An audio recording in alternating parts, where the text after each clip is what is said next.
Dios les bendiga, estimados hermanos, amigos, todos los que esta tarde han dispuesto sus corazones para sintonizar este tiempo. Estamos unidos, nosotros aquí en este lugar, ya en nuestro templo, pero ustedes ahí en sus casas, y vamos a gozarnos esta tarde. Vamos a tener un tiempo poderoso, bendecido. Estamos agradecidos con Dios porque Él es bueno y porque su misericordia es para siempre.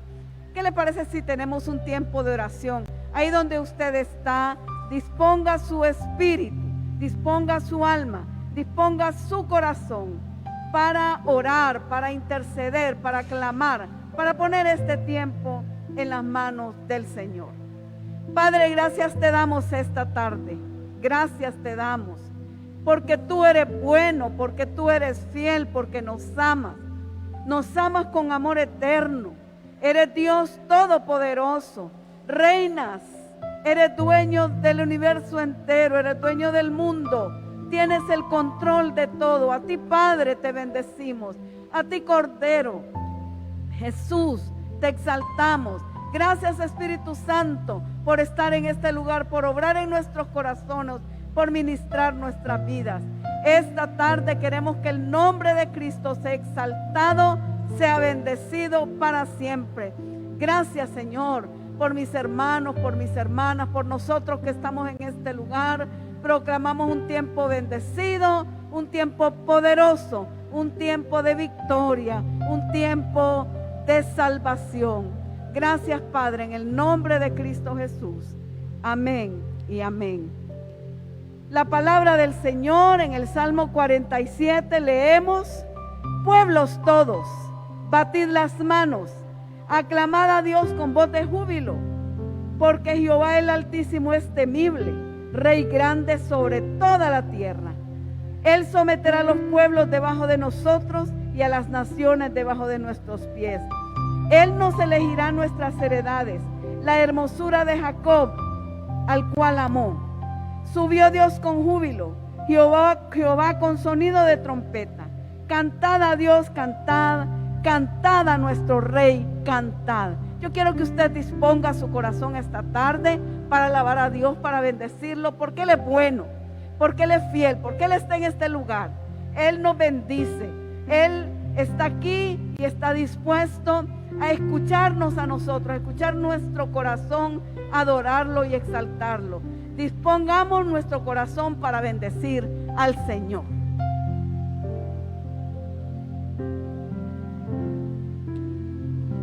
Bendiciones, hermanos y hermanas, amigos y amigas que nos sintonizan esta tarde. Vamos a bendecir, a alabar juntos el nombre de nuestro Dios. Agradecemos y estamos muy contentos con el Señor por permitirnos estar desde esta plataforma juntos, cantar el nombre y exaltar su precioso nombre. Así es que acompáñenos a gozarnos y a alegrarnos en su presencia.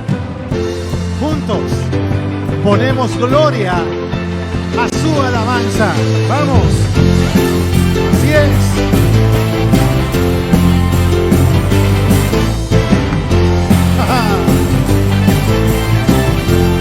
Y le decimos: te levantaste con poder, León de la tribu de Judá, hombre de guerra, el gran yo soy. Tus enemigos están bajo tus pies. Cristo Rey vencedor, Cristo Rey vencedor. Tu victoria es mi victoria, Cristo, Cristo.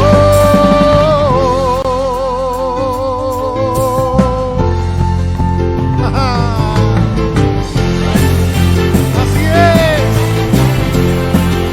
Dígale a él: te levantaste con poder, León de la tribu de Judá, hombre de guerra, tierra el gran yo soy. Tus enemigos están bajo tus pies.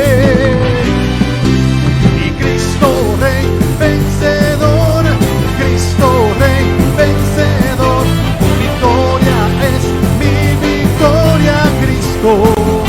Cristo, Cristo Rey vencedor, Cristo Rey vencedor, tu victoria es mi victoria, Cristo.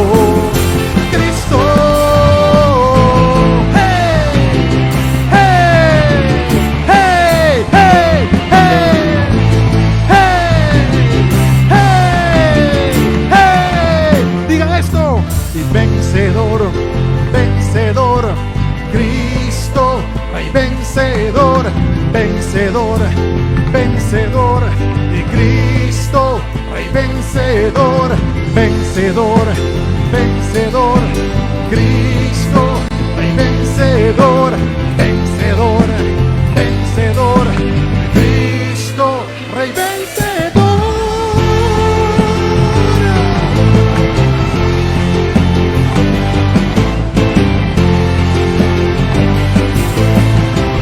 Vamos, Él es más que vencedor, Cristo Rey vencedor, Cristo Rey vencedor, tu victoria es mi victoria, Cristo.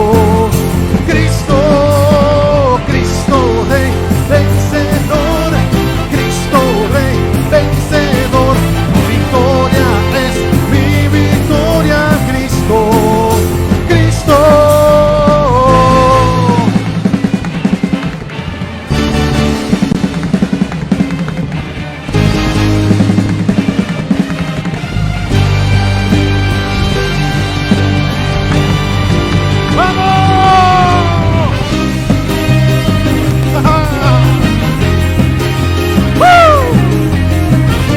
Nos gozamos en su presencia y hacemos fiesta en honor a nuestro Dios. Él vive, Él vive. Y cantamos así a Él. Vamos, iglesia, lo que se canta en el cielo, cantamos en la tierra, al que se adora en el cielo, adoramos en la tierra. Lo que se canta en el cielo, cantamos en la tierra, al que se adora en el cielo, adoramos en la tierra, al santo y digno, al Cordero que vive para siempre. Hacemos fiesta, hoy hacemos una fiesta. Unidos hoy danzamos, con gozo celebramos. Oh, oh, oh, oh, oh, oh, fiesta. Hoy hacemos una fiesta. En la tierra cantamos y juntos gritamos. Oh, oh, oh, oh, oh. Nos gozamos en tu presencia, Jesús.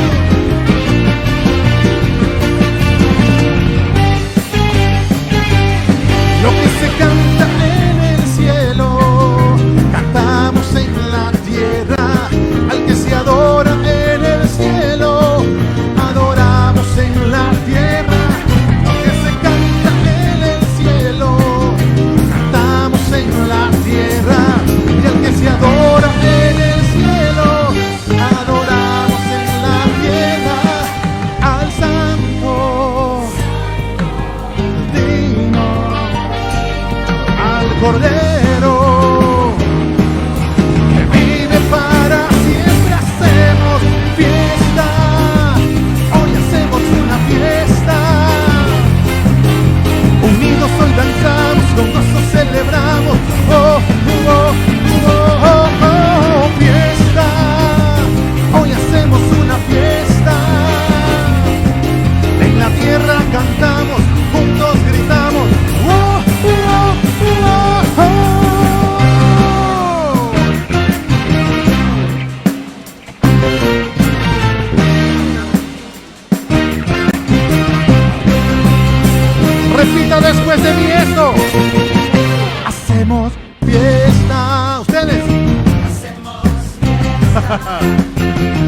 hacemos fiesta.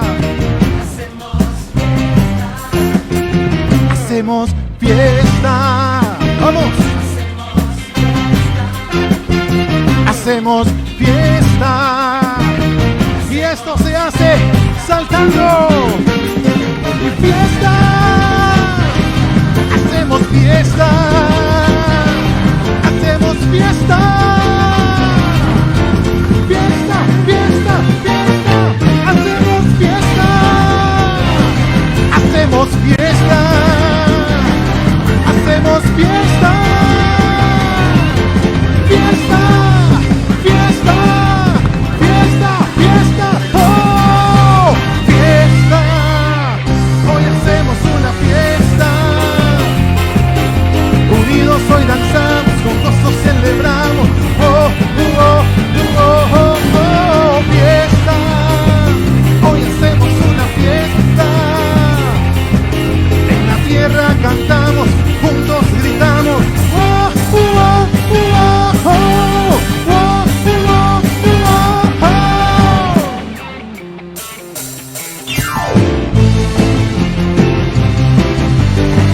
Nos seguimos alegrando y gozando a nuestro Dios.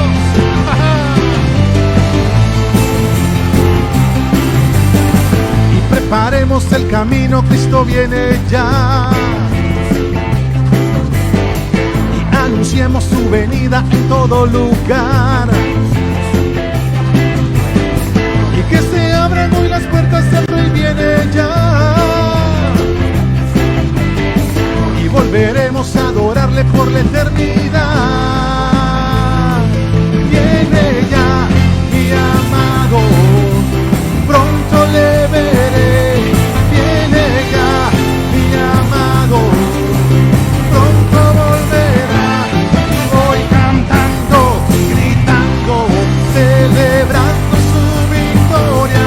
Viene ya mi amado, Cristo viene ya. Una vez más, repita después de mí. Y preparemos el camino, Cristo viene ya. Usted. Anunciemos su venida en todo lugar. Y que se abran hoy las puertas, el Rey viene ya. Y volveremos a adorarle por la eternidad.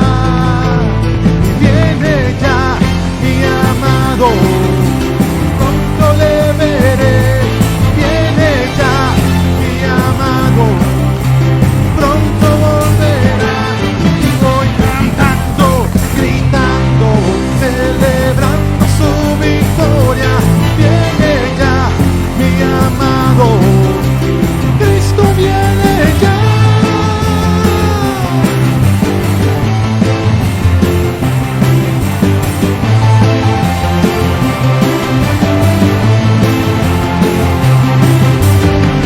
Cristo volverá por su iglesia, una iglesia santa sin arruga, y nos iremos cantando, gozando, y por eso cantamos esto. Vamos, y volveremos cantando, y volveremos saltando, y volveremos con gozo.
Que el Señor les bendiga, iglesia.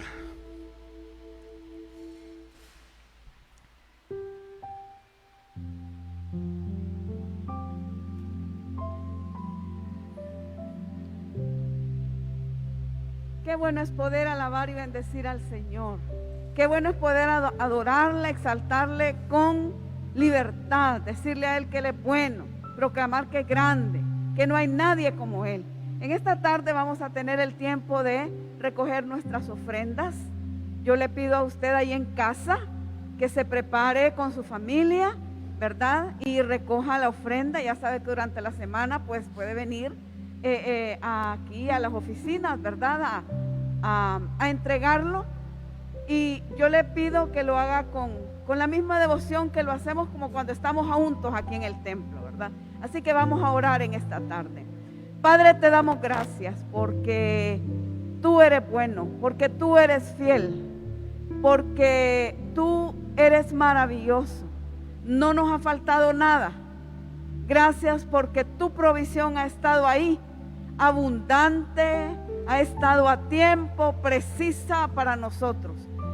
De lo mucho que tú nos das, nosotros queremos darte esta tarde y queremos hacerlo con gozo y queremos hacerlo con alegría y queremos hacerlo dándote honor a ti y dándote gracias porque nos permites, Señor, dar para tu obra. Gracias, Padre, en el nombre de Jesús. Amén y amén. Vamos a pasar entonces a recoger la ofrenda aquí de nuestros hermanos. Ellos venimos dispuestos para dar para la obra del Señor.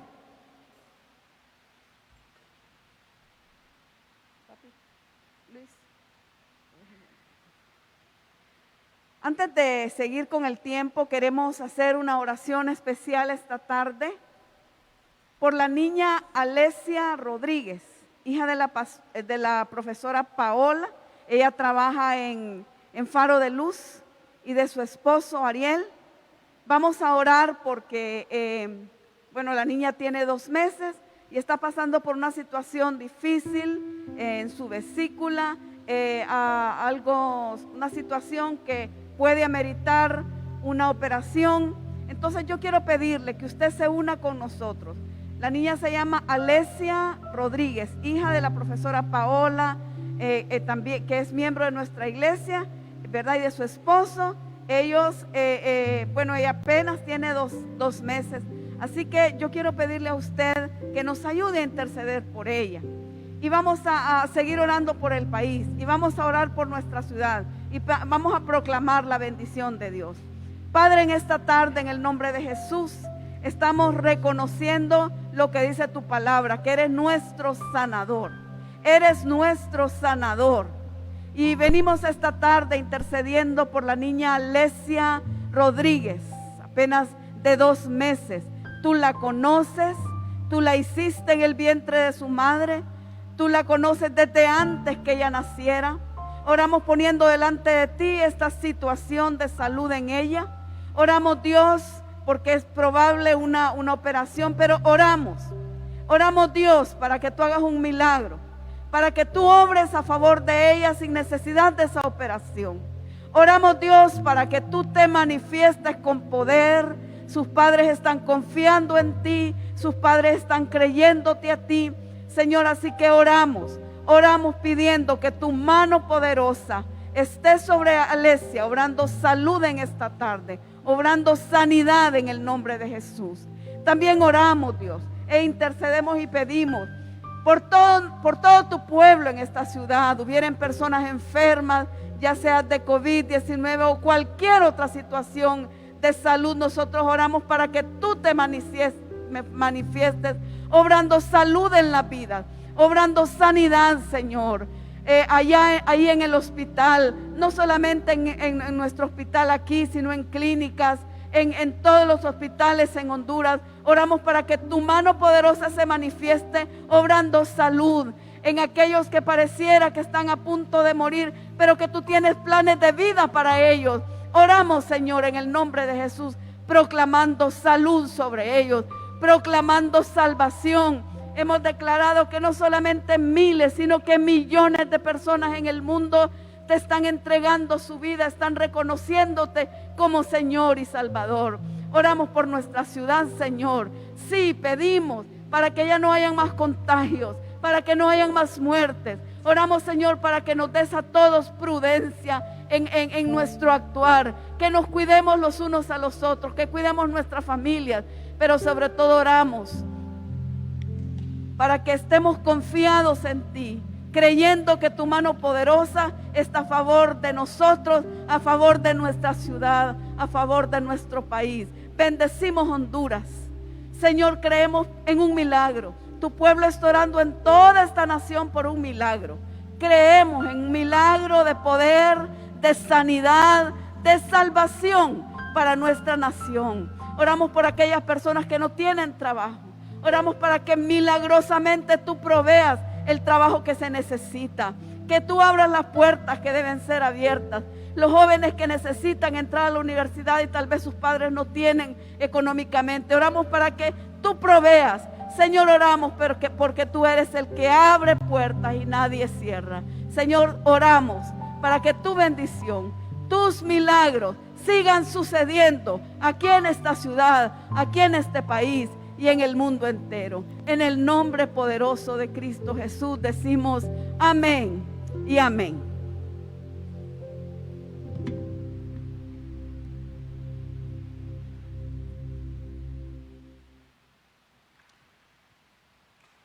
Muy buenas tardes,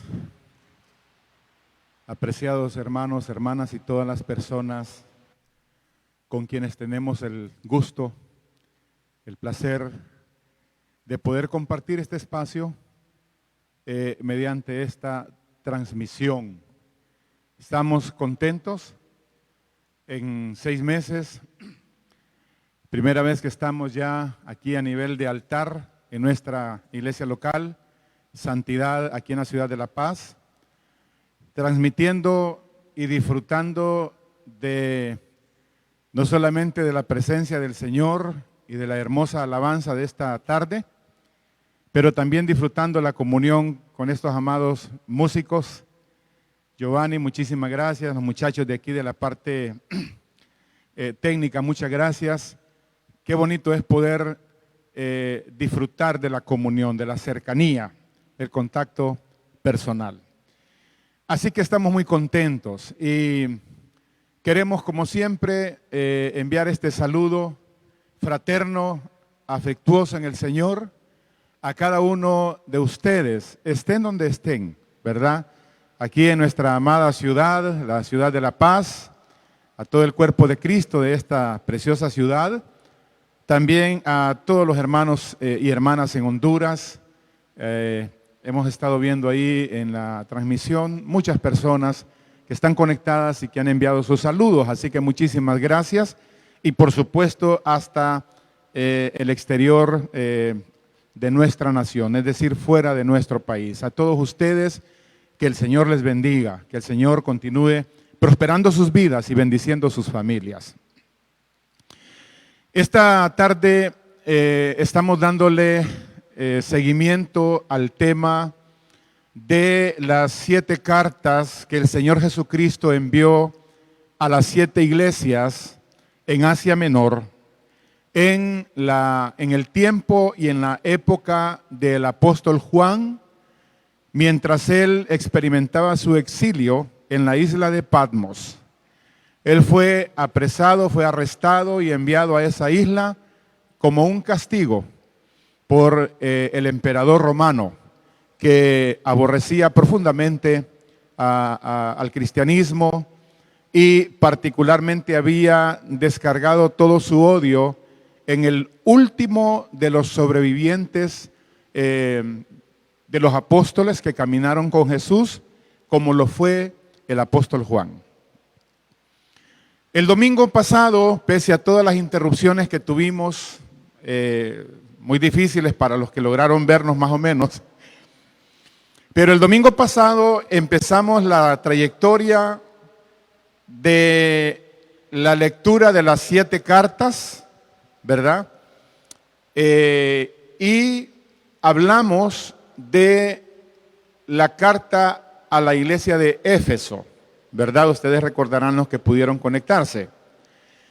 Y entonces terminamos ya esa carta y ahora nos disponemos para trasladarnos juntamente con el cartero desde Éfeso hasta la ciudad de Esmirna, una ciudad que geográficamente estaba establecida más o menos a unos 50 kilómetros al norte de la ciudad de Éfeso.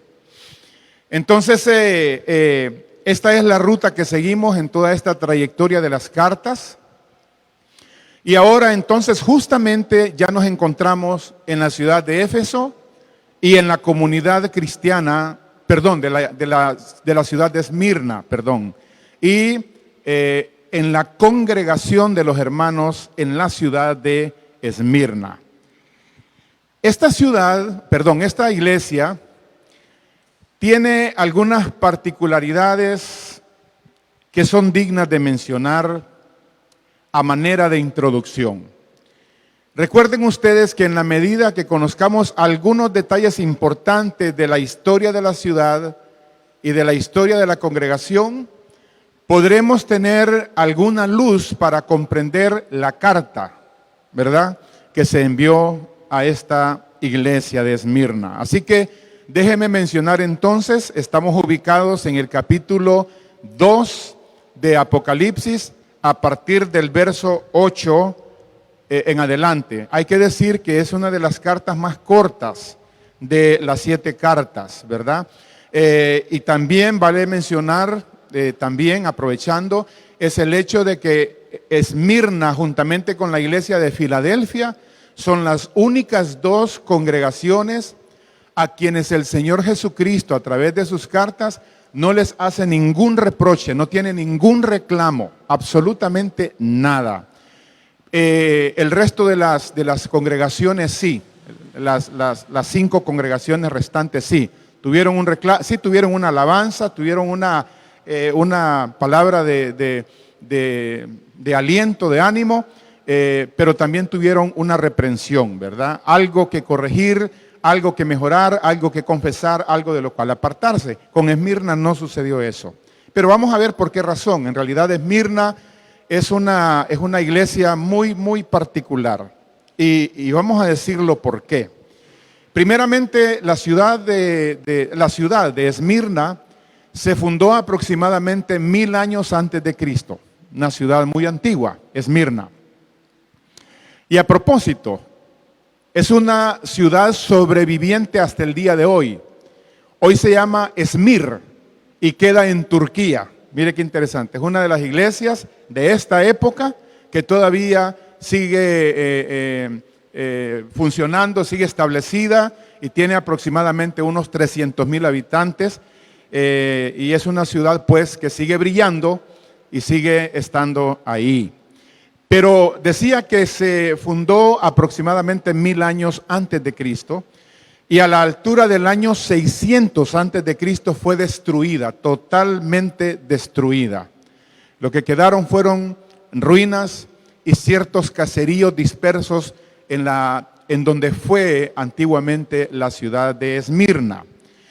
Y más o menos 300 años después, que estuvo así en las ruinas, uno de los 4 generales que quedaron al mando de todo del imperio de Alejandro Magno, uno de los generales, porque todo el imperio se partió en 4 partes y de los 4 generales cada quien agarró su parte.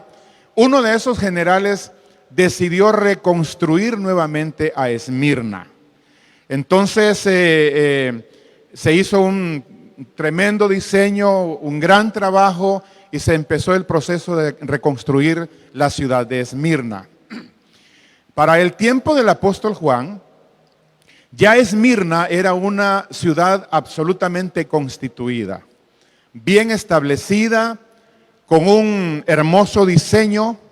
Seguía siendo una ciudad portuaria al frente del mar Egeo y el segundo puerto más importante después de Éfeso. Así que era una ciudad muy afortunada en términos de comercio, en términos de una rica cultura, era una ciudad también. Mire, y este es un tema bien importante, un detalle muy importante, porque como vamos a ver en la carta, hay una conexión entre esta información que le voy a dar y los detalles de la carta. Esmirna, desde que fue reconstruida, fue una ciudad que le declaró total y absolutamente su obediencia, su sujeción y su veneración al imperio de Roma. Una obediencia declarada, y era una obediencia que Roma apreció mucho, valoró mucho. Es más, se nos dice que en premio por esa lealtad de Esmirna, Roma decidió colocar ahí la primera estatua oficialmente del emperador, de uno de los emperadores de Roma, para su veneración y para su adoración. Hay un detalle que quiero mencionar acá. Mire que es interesante que en realidad el tema de levantar estatuas de los emperadores en las diferentes ciudades y dominios del Imperio Romano no tenía una connotación religiosa.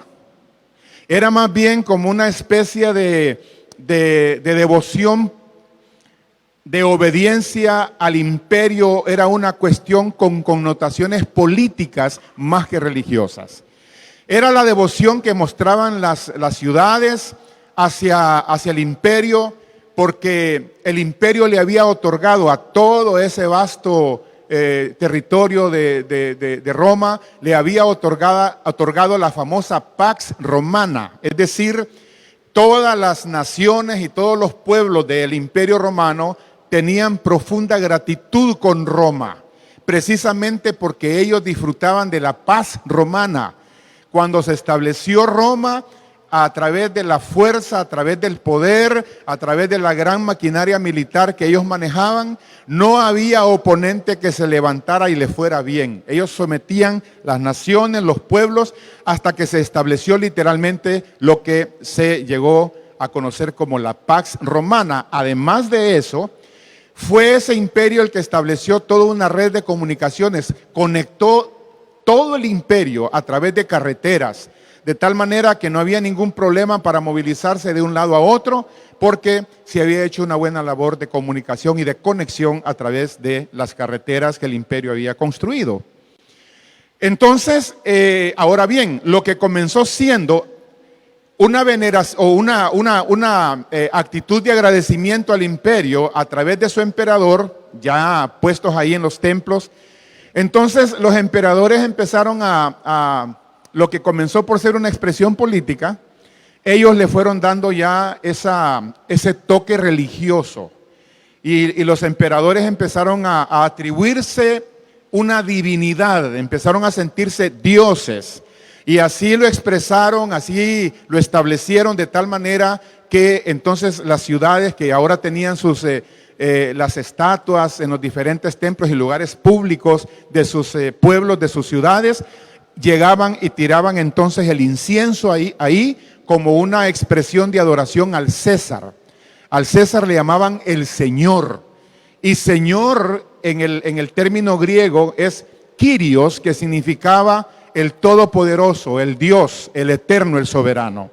Por esa razón es que la iglesia en general, cuando empezaron a conocer a Cristo en la predicación que se extendió por todo el imperio, ya ellos cuando conocieron a Jesús, descubrieron que no había otro Señor aparte de Cristo. Porque cuando a Cristo le decían el Señor, mi Señor, le decían el Kyrios, el soberano, el todopoderoso, el Rey de Reyes, el que estaba por encima inclusive del emperador romano. Y eso por supuesto desató el enojo, la ira, el odio y la violencia y el castigo hacia todos aquellos que declaraban que Jesucristo era el Señor. A la hora de que los llevaban presos y que los detenían, los llevaban a los altares de la estatua del emperador y los obligaban a que dijeran que el emperador era el Señor. Y entonces los cristianos decían, no, el César no es el Señor, Jesucristo es mi Señor. Y esa declaración significaba para ellos tortura, y generalmente terminaba todo en la muerte. Así que era una cosa bien difícil, bien complicada en esos tiempos, Pero volviendo al tema de la ciudad de Esmirna, Esmirna se congraciaba mucho con Roma y disfrutó del aprecio de la protección de Roma sobre su ciudad.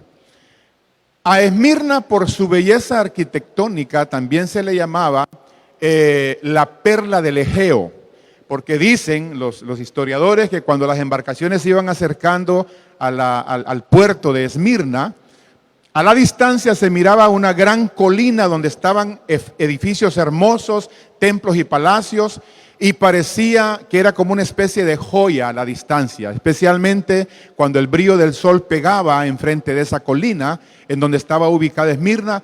Dicen que era un espectáculo visual impresionante. Otro detalle que quiero añadir, aunque más adelantito probablemente lo mencione, es que Esmirna experimentó una horrenda, y no exagero, una horrenda persecución por parte de las leyes romanas en esa ciudad. La iglesia del Señor, la iglesia de Cristo, la iglesia que estaba establecida en Esmirna, sufrió una terrible persecución. Experimentaron tortura, muerte, prisión, destierro, los despojaron de sus bienes. Y lo más tremendo, dos elementos más que contribuyó a que la cosa fuera extremadamente pesada en términos de tribulación, fue de que en la sociedad de Esmirna, los diferentes gremios o sindicatos de trabajo, cada uno de esos grupos tenían sus dioses o patronos, así les llamaban, los patronos, que era un dios, era un ídolo. Y cada cristiano que pertenecía a uno de esos gremios eran expulsados porque ellos no iban a adorar a ese patrono. No participaban en la adoración de esos ídolos gremiales. Y por esa razón eran destituidos. No tenían oportunidad de comprar materia prima, no podían elaborar su producto y mucho menos venderlo. Así que quedaron prácticamente en la lipidia económica. Es más, el texto que se usa ahí, la palabra "yo conozco vuestra tribulación y vuestra pobreza", dicen que la palabra pobreza en el original griego ahí significaba, porque hay dos tipos de pobreza. Está la pobreza con la que yo vivo apenas de lo que logro conseguir con mi trabajo. Es decir, es una pobreza de subsistencia. Apenas logro llevar la tortilla o el pan a la mesa. Pero esa pobreza que se menciona aquí tiene que ver con un tipo de pobreza de indigencia, de limosnero, de quedar literalmente pidiendo en las calles para poder llevar algo de comer a la casa. Ese es el tipo de pobreza que experimentó la iglesia de Esmirna. Entonces, eso era una cosa terrible, porque por eso les dijo el Señor: ustedes dicen que son pobres. Y en efecto lo eran, pero como vamos a ver más adelante, hay otro tipo de riqueza que a veces nosotros como iglesia actual, contemporánea, no hemos contemplado, no la hemos visto a la luz de la palabra. Pero bueno, el otro elemento que hacía complicadísima la existencia de los hermanos y hermanas en la práctica de su fe en Esmirna, era que Esmirna era muy rica, movía un comercio fuerte, tremendo, con el producto de la mirra. La mirra, déjeme leerle acá por favor de mis notas.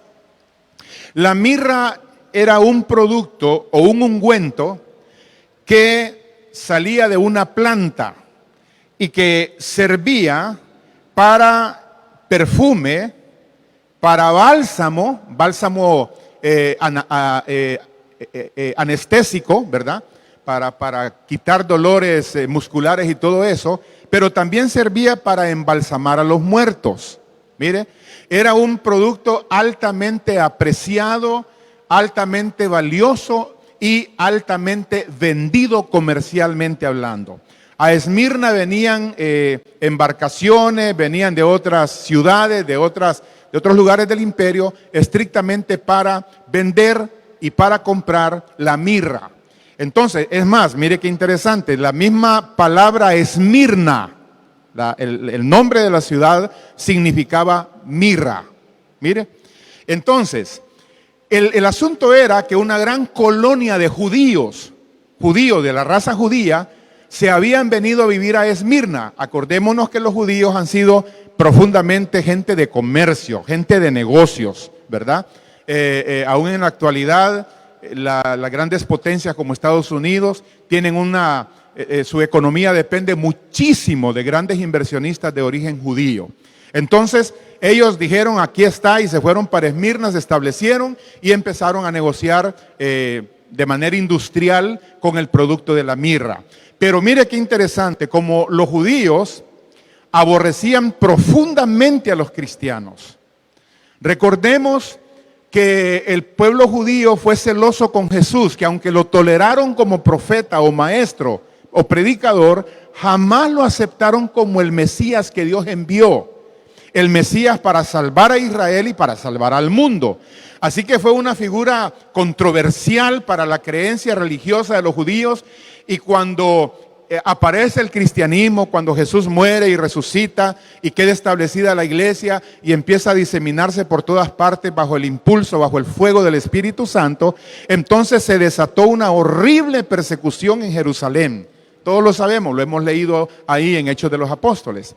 Y entonces los judíos eran los que promovían revueltas, pleitos. En varias ocasiones los judíos fueron los que llevaron preso a Pedro, a Juan, a Jacobo.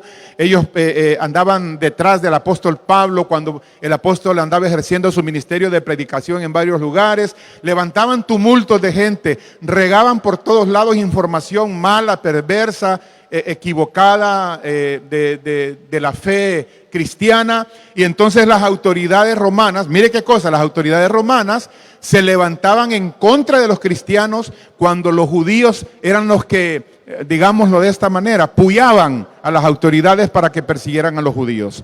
Y mire usted por qué lo hacían los romanos. Lo hacían porque los judíos daban buen dinero al imperio de Roma. En todas las ciudades donde estaban, daban buena plata para que los exoneraran de practicar la religión de adoración al emperador. Ellos dijeron, miren, les vamos a dar tanto para las obras de esta ciudad, ¿verdad? Pero no nos permitan participar en la adoración del emperador porque nuestra fe no lo permite. Y los dejaban exonerados, pero tenían que pagar. Entonces, cuando aparecen los cristianos en diferentes partes del imperio, los judíos se movilizaban y decían a las autoridades, esos son falsos judíos. Esos no son judíos, esos profesan una fe que más bien atenta contra el emperador de Roma, atenta contra las leyes de Roma y no nos convienen en esta ciudad. No participan en las fiestas dedicadas a los diferentes motivos religiosos de la ciudad. Son personas que están promoviendo el mal para el imperio y son personas que no son gratas. Y mire, déjeme leerle acá, por favor, porque me llamó mucho la atención. Déjeme leérselo acá, permítame.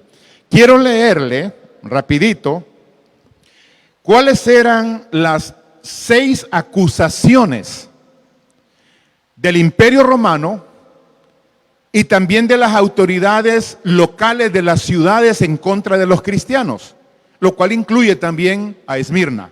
Mire usted de qué los acusaban, de manera general y de maneras locales donde ellos estaban ubicados. Y eso hacía que los cristianos fueran vistos con mucho odio, con mucho rencor. Y hay que decirlo que no era un rencor que iba más allá de una expresión humana, de rabia humana. Era un rencor y un odio inspirado satánicamente. Escuche eso, por favor. E inclusive, déjeme decirle que estamos viviendo un tiempo actual en donde la iglesia, que ya estamos entrando y se está desarrollando mucho el espíritu de la apostasía, del abandono de la fe, de mucha gente que ha estado en las filas del cristianismo.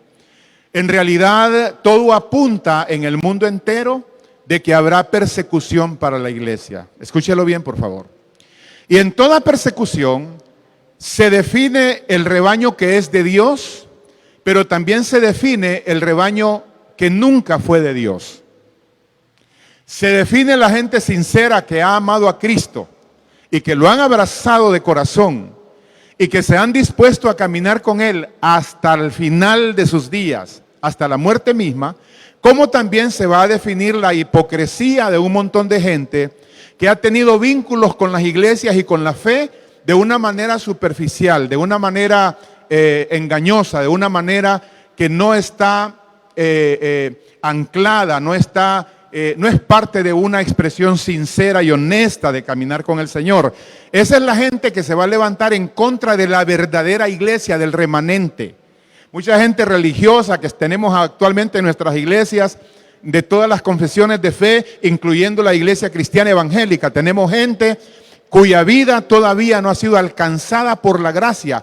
Aunque presumen de ser cristianos, no han nacido de nuevo, no conocen a Jesús y mucho menos han experimentado un compromiso cierto, verdadero con Cristo Jesús. Esa es la gente que el enemigo va a usar para levantarse contra la misma iglesia, contra los verdaderos hermanos en Cristo. Bueno, de hecho los judíos, mire qué cosa, en aquel entonces, que se suponía que deberían de ser los que respaldaran, los que apreciaran y defendieran a la comunidad cristiana, porque conocían a un Jesús que había sido judío, eran los mismos judíos que más tarde se levantaban para oprimir, para promover la persecución y la muerte para ellos. Hoy exactamente así va a ser. Escuche lo que le voy a decir. El peor ataque de la iglesia a través de todos los tiempos, a través de toda la historia, nunca ha venido de manera externa. Y cuando ha sucedido así, la iglesia ha sabido sobreponerse. Pero los mayores ataques, lo que más ha golpeado, ha dolido, pero también ha purificado a la iglesia, es los ataques de los pseudo hermanos. El apóstol Pablo habló de esa gente, dijo él: yo he padecido en prisiones, en naufragios, en castigos, me han apedreado, he padecido en los caminos, en robos, en asaltos, he estado también como náufrago en alta mar, y también he padecido entre los falsos hermanos. Falsos hermanos. Déjeme leerle de las 6 cosas que las leyes romanas y las leyes locales acusaban a los cristianos. Mire qué cosa.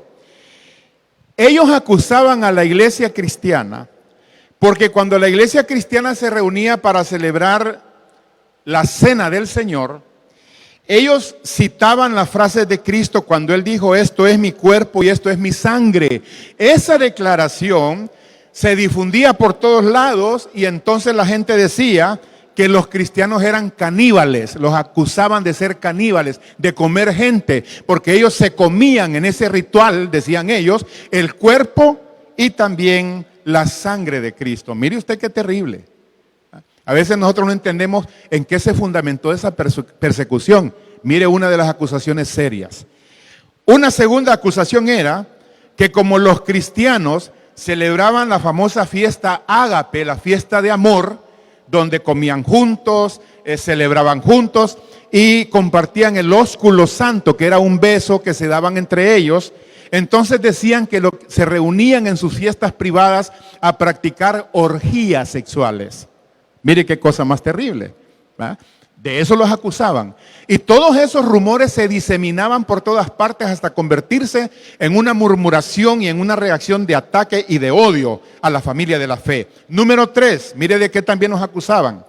Los acusaban porque como cuando cada cristiano se convertía a Cristo, por ejemplo, si un esposo se convertía a Cristo y la esposa no, eso de alguna manera hacía que se fraccionara dentro de la familia las creencias de fe. Por ejemplo, si la mujer conocía a Cristo y el hombre no, era fiel a un dios, a un ídolo de la cultura religiosa pagana, eso naturalmente traía una división. Y Jesús lo dijo. Él dijo que iba a ser causa de división. Porque más adelante dijo, el hombre estará el esposo estará contra la esposa, el yerno contra la nuera, etcétera, etcétera. Está hablando de que Cristo vino para dividir la luz de las tinieblas. Es lo mismo que sucede hoy y que ha sucedido en toda la historia. Hay familias que se convierten a Cristo, A veces solamente la esposa, a veces solamente los hijos, a veces solamente el esposo, y eso crea naturalmente una división interna. Pero no es una división provocada por la maldad, no es una división perversa, más bien es una división natural que se da cuando una persona conoce la luz que es Cristo y automáticamente entra en una forma de división familiar. Así que eran entonces señalados y juzgados porque decían que habían venido a dividir las familias. Claro, lo que ellos no decían es que en esa división también surgía la gran oportunidad que el resto de la familia, como dice la promesa de la palabra, también conocieran a Cristo Jesús. Así que esa era la tercera acusación. La cuarta acusación del imperio y de las leyes romanas era que los paganos de esas sociedades, como en el caso de Esmirna, acusaban a los cristianos de ser ateos, así como lo oye, ateos. Porque ellos decían, ¿cómo es posible que celebren un culto sin imágenes? ¿Cómo es posible que odien tanto a los dioses de Roma, a los dioses griegos? ¿Por qué son? Usted sabe que la palabra ateo significa no creer en Dios, ¿verdad? Entonces, los dioses paganos no eran para los cristianos motivo de adoración ni de veneración. Y por esa razón entonces la gente decía, los cristianos son ateos, porque celebran sus reuniones y no hay ningún Dios presente en forma de imagen, y además de eso, ellos odian a nuestros dioses. La quinta acusación que le hacía el imperio a la iglesia era a los cristianos se les acusaba de ser revoltosos y rebeldes en contra del imperio, en contra de las leyes, en contra prácticamente de Roma. Y esa era una cosa muy seria, y era una cosa que merecía el castigo, merecía la cárcel o incluso la muerte. Y la razón era esta, porque todas las prácticas de Roma y las fiestas paganas que se celebraban en ese tiempo a los patronos, ¿verdad? A los ídolos, generalmente eran fiestas acompañadas con bebidas alcohólicas, eran fiestas acompañadas con orgías sexuales, eran fiestas acompañadas con un montón de elementos culturales pecaminosos. Entonces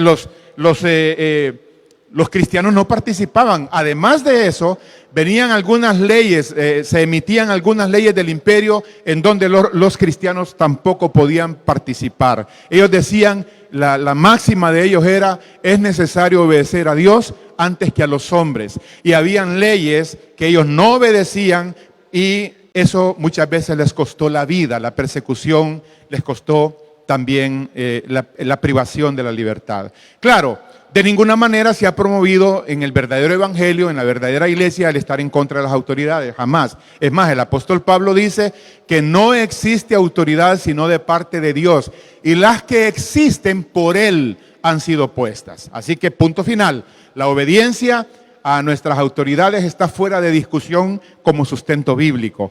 Pero claro, cuando venían leyes que emitía el imperio, que iban en contra de la palabra y en contra de la lealtad a Dios, entonces los cristianos decían, es necesario obedecer a Dios antes que a los hombres. Así que también se les acusaba de eso. Y finalmente, número 6, también se les acusaba a los cristianos, mire qué cosa, se les acusaba de ser incendiarios. Mire, de hecho Nerón, el famoso emperador, uno de los más sanguinarios a los inicios de la República Romana, porque primero Roma fue una monarquía, pero después transicionó a república. Para ese tiempo, Nerón, que fue uno de los primeros emperadores, la historia lo recuerda como el que le metió fuego a Roma y culpó a los cristianos de incendiarios.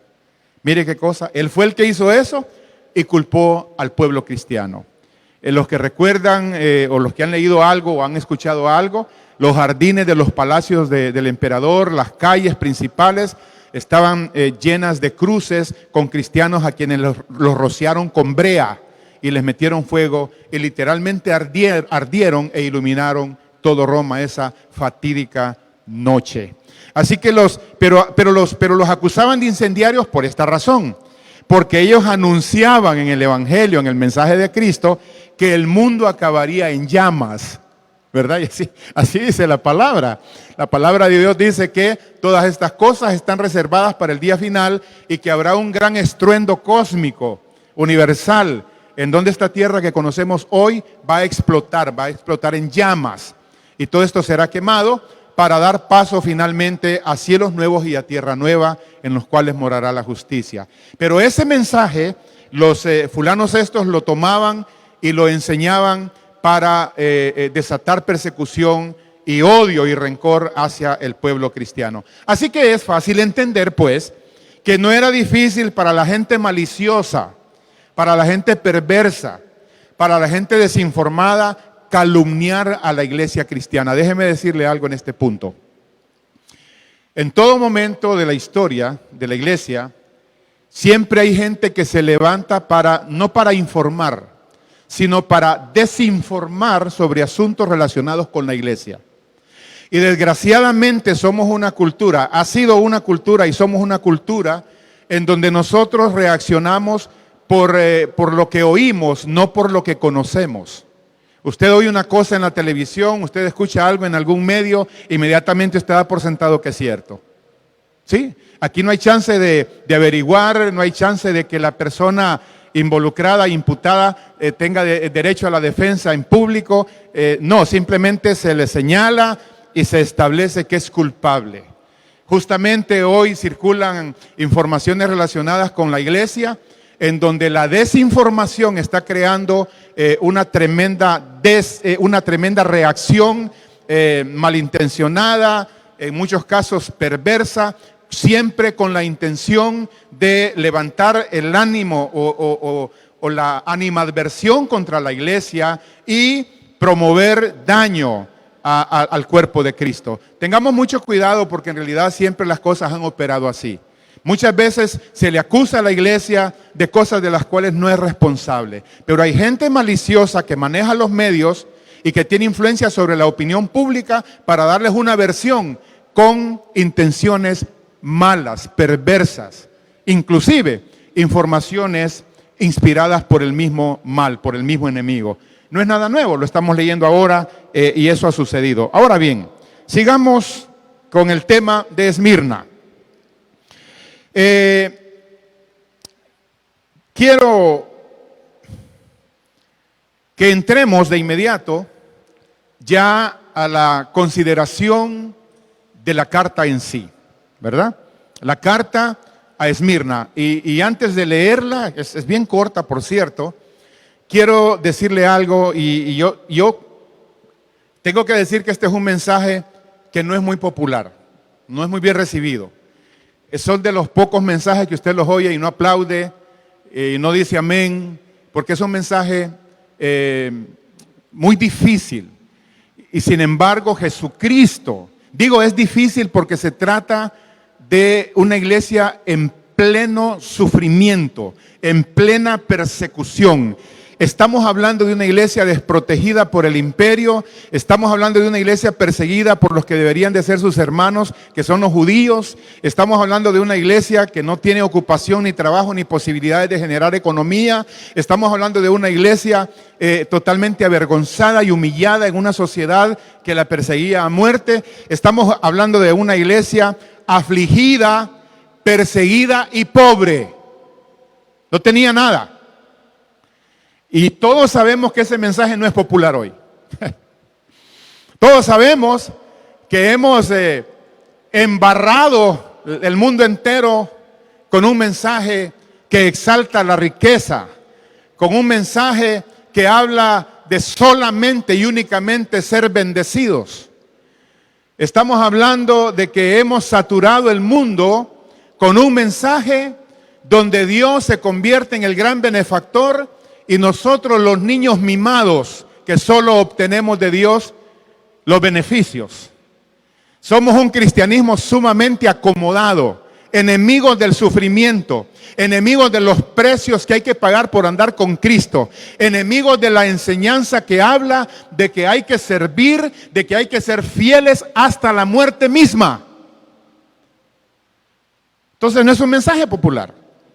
Así que yo quiero pedirle a usted que por favor escuche con paciencia. Pero usted va a descubrir, si dispone su mente y su corazón, que en este mensaje a la iglesia de Esmirna, en este mensaje está involucrada unas palabras poderosas del Cristo resucitado. Unas palabras que el Espíritu Santo inspiró para aquellas personas que sufren persecución, para aquellas personas que sufren tremendas luchas en su vida espiritual y que les está tocando pagar tremendos precios por la fe. Mire, aproximadamente en el mundo hay 50 países donde actualmente persiguen y asesinan a los cristianos. 1 de cada 9 cristianos son asesinados en estos países. Estamos hablando de que en pleno siglo XX o siglo XXI estamos hablando de persecución y muerte. Y los continentes donde hay más terrible persecución en este momento, aquí en el mundo occidental no hemos visto eso. Todavía la iglesia no sabemos lo que es la persecución, no sabemos lo que es la tribulación. No tenemos idea qué es eso. Pero por ejemplo en Asia, de cada 3 cristianos, 1 es perseguido y asesinado. Y África, de cada 6, 1 es perseguido y asesinado. Ahí incendian iglesias, matan pastores, matan sacerdotes, le meten fuego a las congregaciones juntamente con sus membresías. Eso es lo que está pasando ahorita. Hay un ministerio que se llama Puertas Abiertas, que sirven a estas iglesias, a estos miembros perseguidos, maltratados, asesinados, torturados, despojados. Claro que sí, mis hermanos. Esta es una realidad. Aquí, repito, en Occidente no tenemos idea de qué es eso. En esos lugares sí hay amados hermanos y hermanas que, al igual que esta gente de Esmirna, está pagando su fe con la muerte misma. Pero yo digo, necesitamos nosotros oír este mensaje. Nosotros necesitamos volver a estas verdades bíblicas. A lo mejor lo vamos a necesitar. Mire, Dios permita que no. Pero digo, como van las cosas, como están pasando las cosas, usted va a necesitar tener este mensaje en su corazón.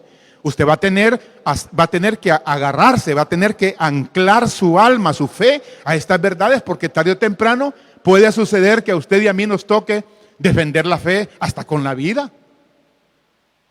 Sí, puede suceder. Entonces, cuando uno desoye este tipo de mensaje, uno mismo queda desprotegido para los tiempos difíciles de persecución. Sí, hay mucha gente. Mire, hay una cosa más, quiero mencionar. Policarpo era un pastor de esta iglesia de Esmirna. Policarpo fue discípulo del apóstol Juan. Este hombre sirvió a Jesús desde su juventud y a la edad de 86 años, siendo pastor de la iglesia de Esmirna, lo fueron a malinformar otra vez ante las autoridades que era un pastor que no honraba al emperador de Roma, que nunca iba a depositar su incienso como una muestra de veneración a Roma. Lo fueron a buscar. Lo apresaron y lo llevaron ante las autoridades. No fue que le dijeron pase, lo agarraron y lo llevaron arrastrado a un anciano de 86 años. Lo presentaron ante el capitán, a la autoridad correspondiente, y ese hombre se dio cuenta que era un hombre bueno, con una reputación de bueno en esa comunidad, y dijo, mire, nada le cuesta, hombre, tire un poquito de incienso ahí y eso es todo, le vamos a perdonar la vida. ¿Y sabe qué dijo Policarpo, este pastor amado? Dijo, 86 años he servido a Cristo y nunca me ha hecho ningún mal. ¿Cómo lo voy a negar en este momento? ¿Solamente por ganar unos días más en este mundo? No voy a hacer eso. Y sabe, Policarpo murió quemado en la hoguera.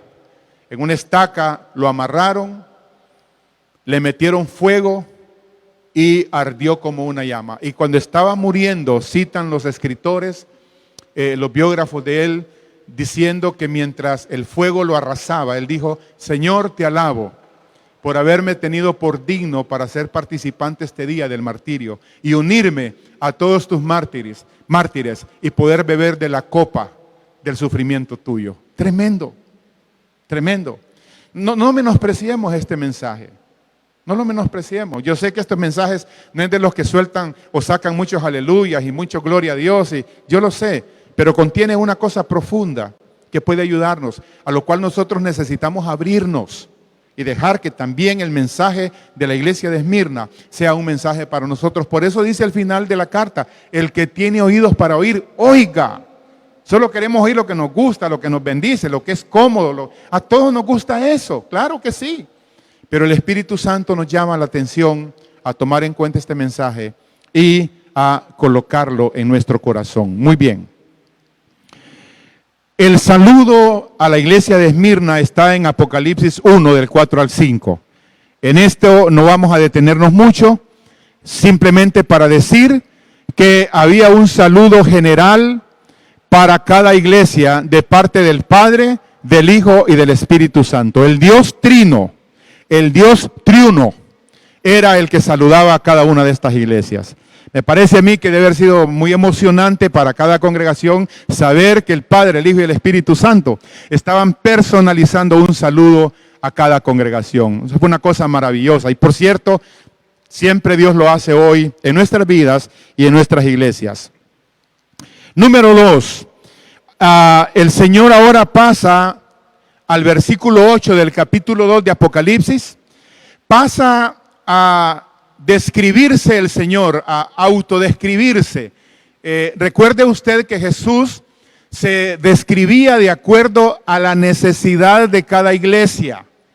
Y no solamente eso, sino que su autodescripción tenía que ver con algunas características que eran propias de cada congregación en esa ciudad. Ya lo vamos a ver. Por ejemplo, mire lo que dice el verso 8.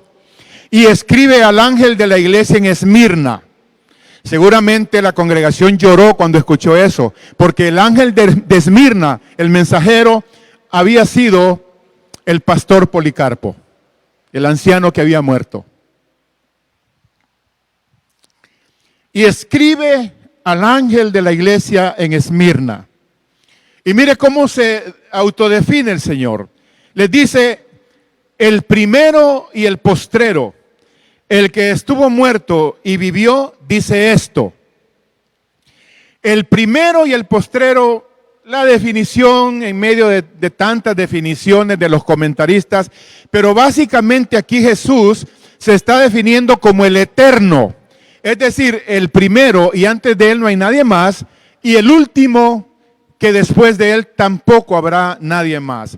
El que tiene la primera palabra y el que tiene la última palabra del juicio para la humanidad. Pero no solo eso, sino que también el que él se define como el eterno, el primero y el postrero, significa esto, que a la iglesia de Esmirna le está diciendo, en medio de lo que ustedes están pasando, en medio de lo que están experimentando, en medio de lo que están sufriendo, yo estoy de principio a fin en sus luchas y en sus pruebas, en sus dificultades, yo camino con ustedes, porque soy el primero y soy el último en la experiencia de fe de cada uno de ustedes.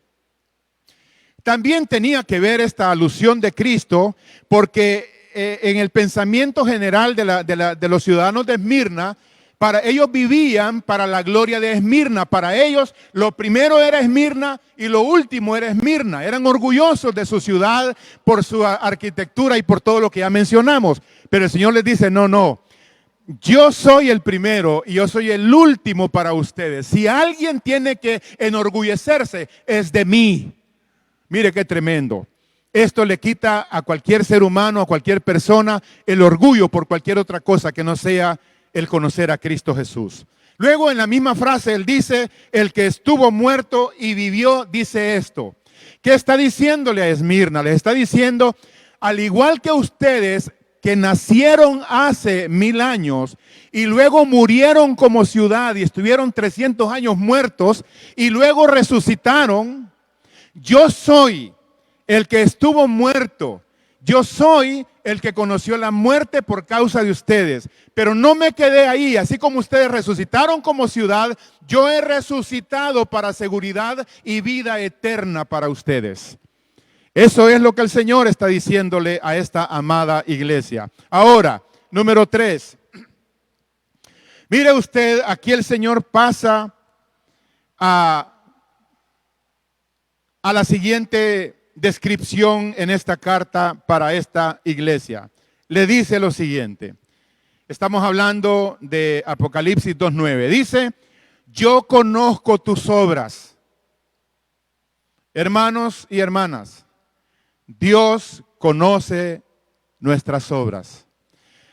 Aquí significa que en medio del sufrimiento y de la pobreza, ustedes han hecho obras para mí, me han servido. En medio de semejantes condiciones adversas, me han servido y yo conozco sus obras. Probablemente usted esté haciendo cosas para el Señor. Probablemente usted ha hecho cosas para el Señor. Quiero decirle que ante el escrutinio del ojo divino, esas obras y esas cosas jamás pasarán siendo desapercibidas.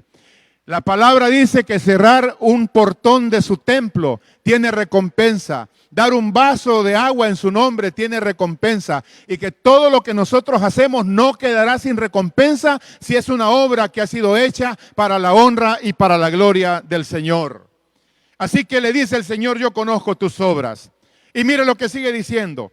Y conozco tu tribulación y tu pobreza. Y aquí entre paréntesis dice, pero tú eres rico. Yo conozco tus obras, tu tribulación y tu pobreza, pero tú eres rico. Quiero decirle una cosa en esta tarde, mi estimado hermano y hermana y amigo que nos ve en esta transmisión. Déjeme decirle esto, escúcheme bien. Yo pienso y reitero el pensamiento que ya había estado mencionando anticipadamente. Yo creo que una de las cosas, o de las virtudes, o de las bendiciones que se menciona acá, que muy pocos de nosotros conocemos, y debo de aclarar esto, ¿verdad? Para no ser malentendido. Yo no estoy diciendo, y tampoco la carta lo dice, que andemos buscando la persecución, que andemos buscando la tribulación, que estemos llamando los problemas y las crisis por causa de la fe, de ninguna manera. Esmirna no buscó esa condición. Esmirna no intencionó quedar en esa situación como iglesia en Esmirna, de ninguna manera. Pero lo que sí quiere decir es esto, que posiblemente nosotros necesitemos algún nivel en donde, o algunas condiciones donde nosotros podamos experimentar las riquezas espirituales. Todos, yo creo que en la gran mayoría, con las honrosas excepciones de ese remanente que siempre hay en la historia de la iglesia, pero pienso yo que muchos nos hemos desbordado por la plata, por las riquezas, por los bienes. Hay un contraste entre Esmirna y la Odisea. Esmirna no tenía nada, pero lo poseía todo. Esmirna era pobre, pero en realidad era rica, era poseedora de la presencia de Cristo, la perla de gran precio.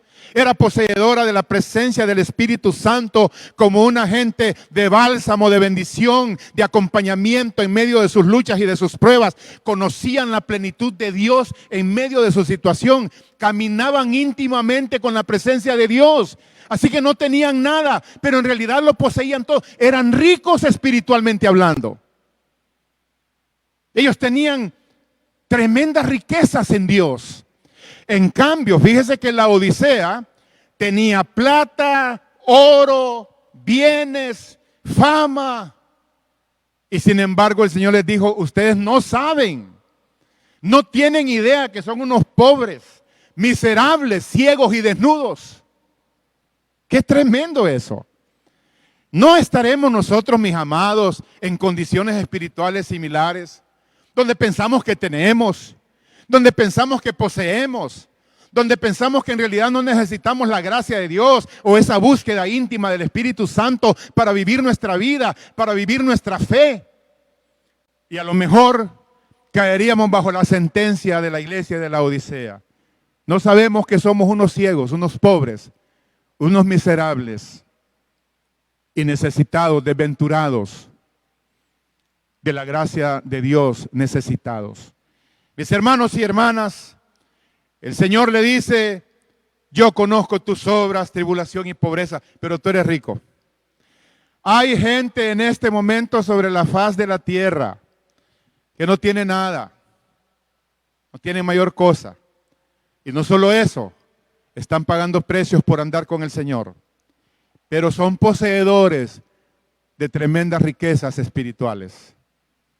Poseedores de tremendas riquezas espirituales.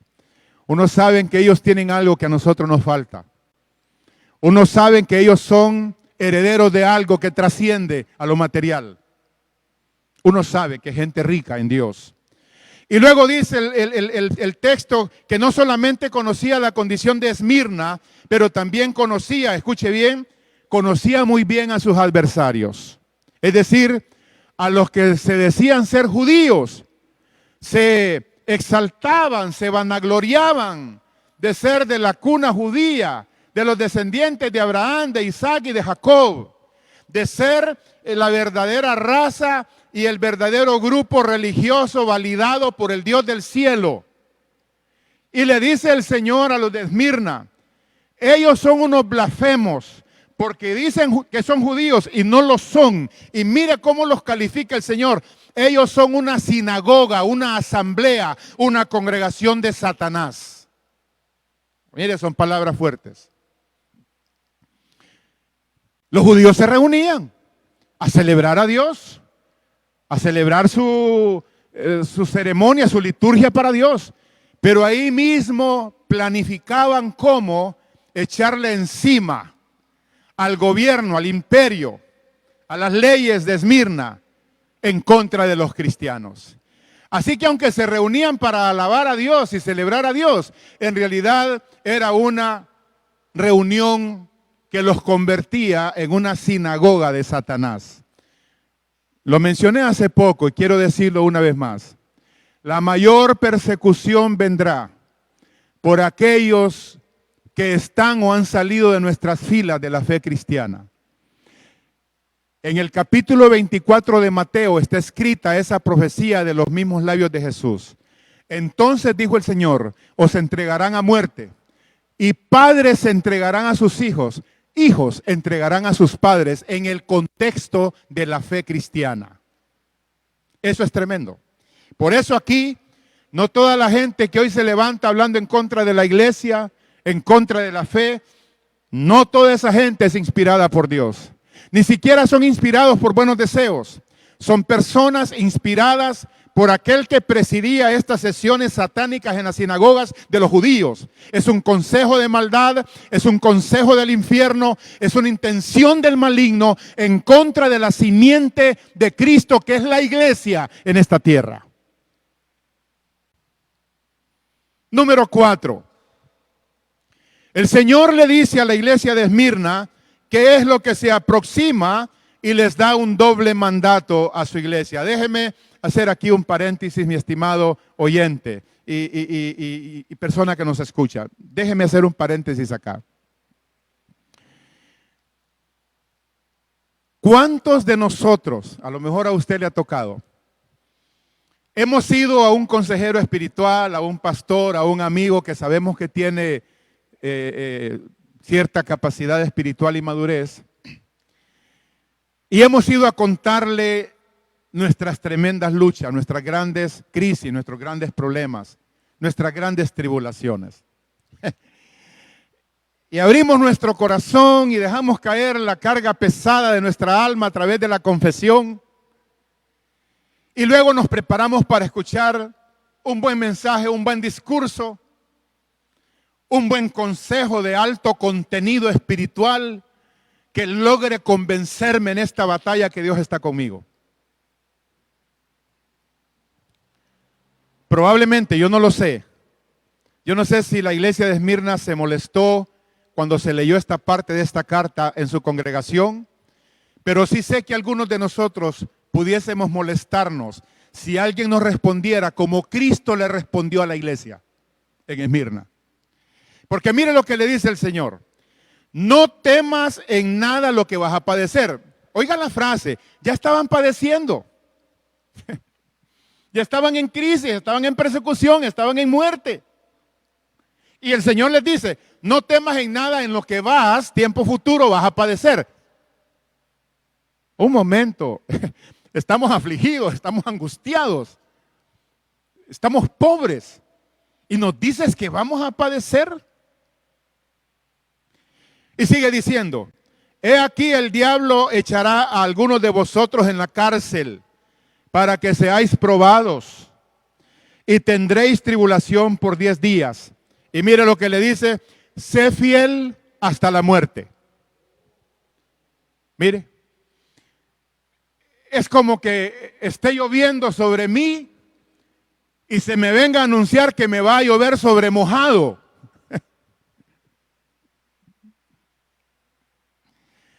Y de remate el consejo escueto, corto, es lo que yo te aconsejo. Lo que yo te digo como el Cristo resucitado, como el primero y el último, como el que estuvo muerto, mas he aquí, ahora vivo. Lo que vengo para decirte es, sé fiel. Me estoy muriendo, estoy pasando por una crisis. Pastor, y usted viene a decirme que sea fiel, es todo. ¿De veras está hablando en serio? Sé fiel. Sé fiel hasta la muerte. Nos preguntamos, ¿bastará eso, pastor? Bueno, he de confesar que en mi entendimiento y en lo que yo esperaría, esto no es suficiente, pero para Jesús lo fue. Y estoy seguro que el Espíritu Santo le hizo entender a esa congregación que eran las palabras más poderosas y lo único que necesitaban para hacerle frente a lo que venía.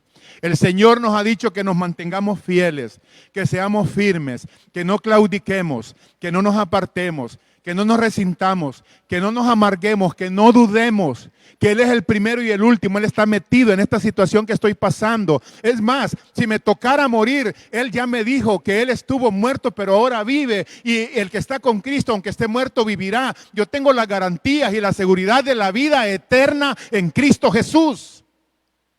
Ni siquiera la muerte es un problema en la persecución cuando verdaderamente estamos caminando con la convicción en Cristo y caminando bajo la gracia y la bendición de su presencia. Y el Señor te dice a ti y me dice a mí, en medio de todo esto que estamos viviendo, en medio de todo esto que nos toca pasar, en medio de estas cosas que están sucediendo, ¿qué hago? Y el cielo, Dios, Jesucristo, a través de esta carta te dice, lo único que necesitas es ser fiel. Lo demás está garantizado. Sé fiel. Esa es la palabra de Dios. Sé fiel. Nada más. Nada más. En Apocalipsis 2:10, 10c, ¿verdad? Su última parte, le dice por qué tiene que ser fiel. Se lo dijo a ellos y nos lo dice a nosotros. Le dice en este texto, sé fiel hasta la muerte. Fiel es permanencia. Es estar donde estoy y seguir ahí hasta el final. Es que si eres cristiano estás en ese punto, si te buscan dentro de tantos años te vuelven a encontrar en el mismo lugar, profesando la misma fe, honrando al mismo Cristo y caminando con Él. Y dice Él, sé fiel hasta la muerte y atención, y yo te daré la corona de la vida. También ahí se celebraban juegos, deportes en esa ciudad.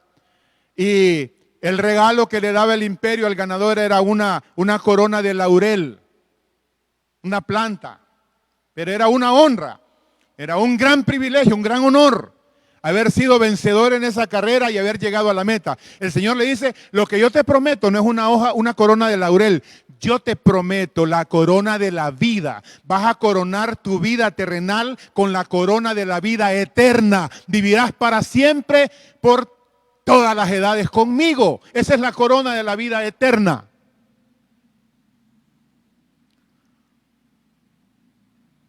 Y número 6. Número 6.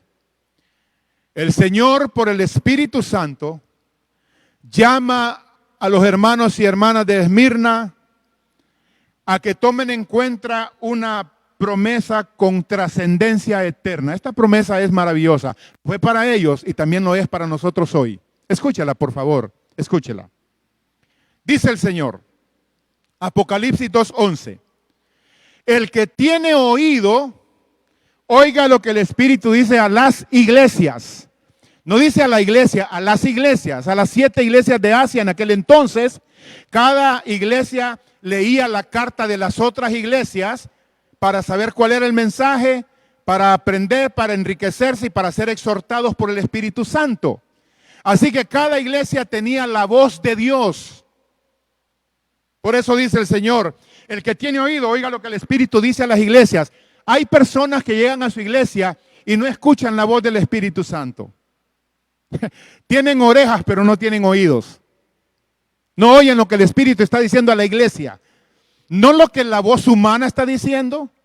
No lo que el comentario o el criterio humano se está expresando. No, es la voz del Espíritu Santo envuelta en la voz pastoral del que enseña la palabra.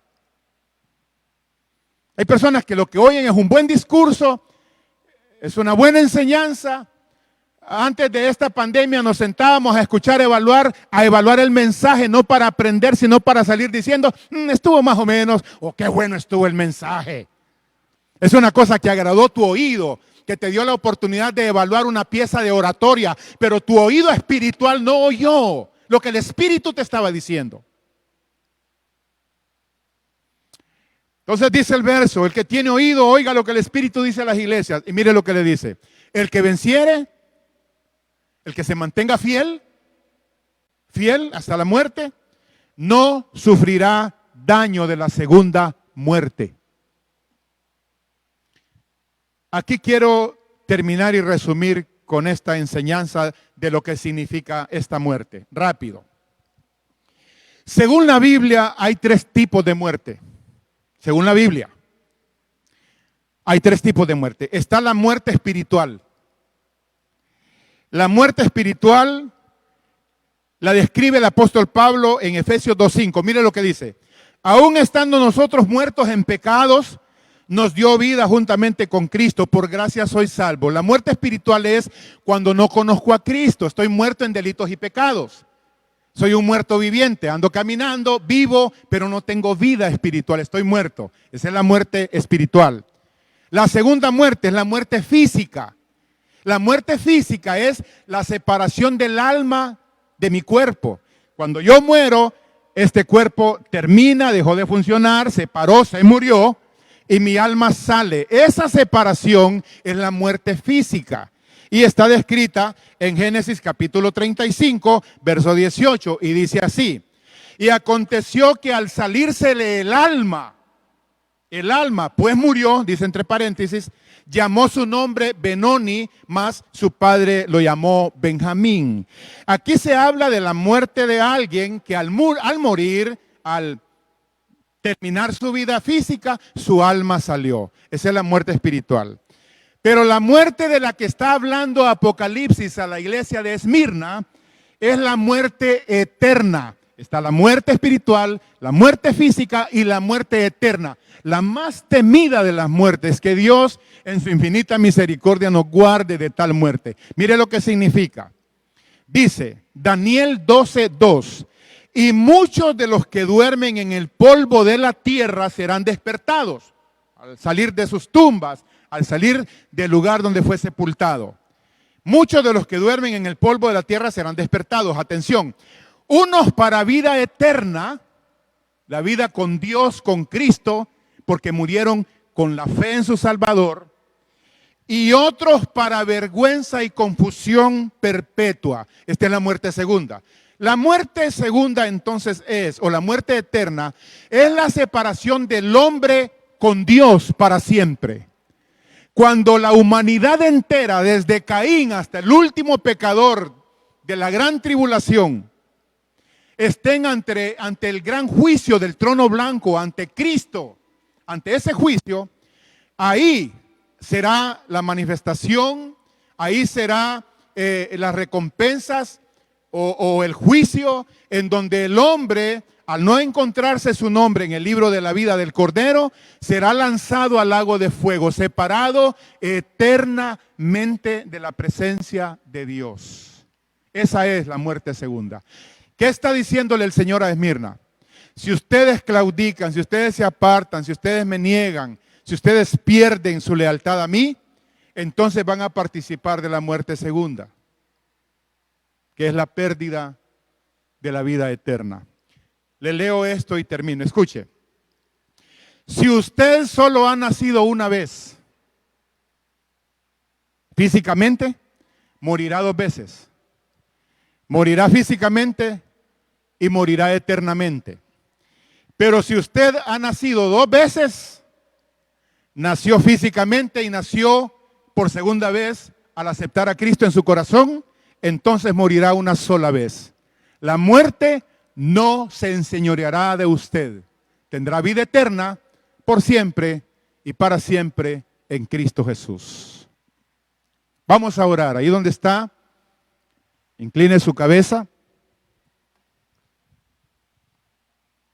Y yo quiero pedirle,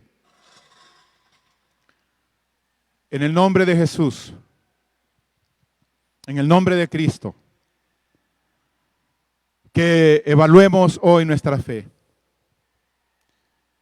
que valoremos si en verdad estamos caminando con Él. No te desesperes en la aflicción, no te angusties en la prueba, sé fiel, mantente fiel, no claudiques.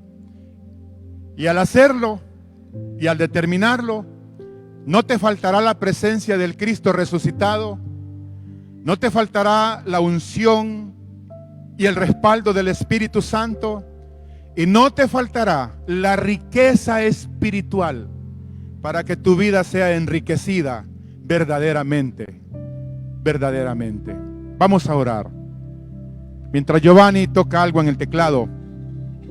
O Giovanni, no sé si podemos cantar, si me pueden dar aquí sonido con el monitor, para que cantemos, Cristo, quiero caminar siempre contigo. Cantemos este canto y oramos al final.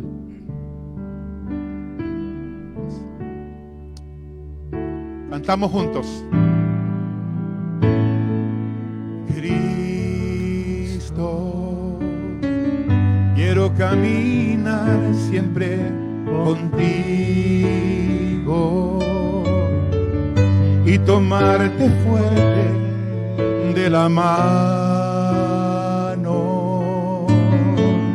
y sentir tu fortaleza en mí. Cántelo conmigo ahí en su casa, dígalo, dígalo. A ver. Cristo, mi Señor, quiero caminar siempre contigo y tomarte fuerte de la mano y sentir tu fortaleza en mí. Porque en ti se encuentra, dígalo, porque en ti se encuentra toda fuerza de victoria. Porque el santo nombre de Jesús me liberó. Porque en Cristo mi carga es ligera. Porque en Cristo mi carga es ligera. Una vez más, una vez más. Cristo, Señor, quiero caminar siempre contigo y tomarte fuerte de la mano y sentir tu fortaleza en mí. Porque en ti se encuentra, digámoslo, porque en ti se encuentra toda fuerza de victoria. Porque el santo nombre de Jesús me liberó, porque en Cristo mi carga es ligera, porque en Cristo mi carga es ligera. Dígalo, mi hermano, porque en Cristo mi carga es ligera, porque en Cristo mi carga es ligera.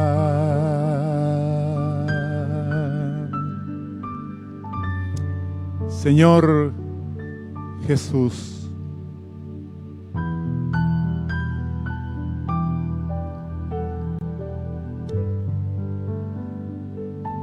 hoy bendecimos tu nombre. Hoy te alabamos por esta salvación tan grande que se nos ha concedido a través de Jesucristo. Muchas gracias por habernos hecho nacer de nuevo. Ayúdanos, Padre, a valorar la fe, a entender la vida en el tema de la lucha, en el tema de la prueba, del sufrimiento y quizás persecución, a entender la fe más allá de estas cosas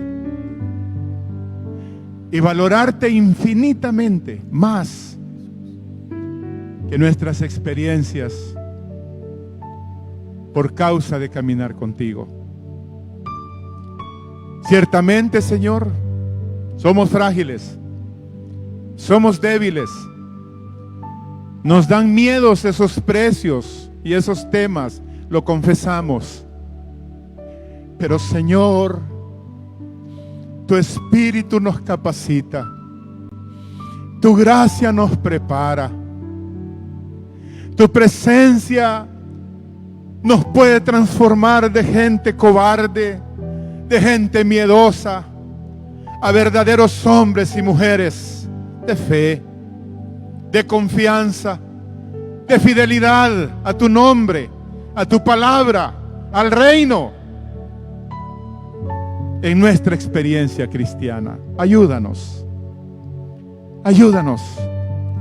Nos confesamos necesitados, nos confesamos, Padre, personas que necesitamos verdaderamente afianzarnos, consolidarnos, establecernos en una fe sólida, en una fe que estos tiempos y estas circunstancias lo demandan.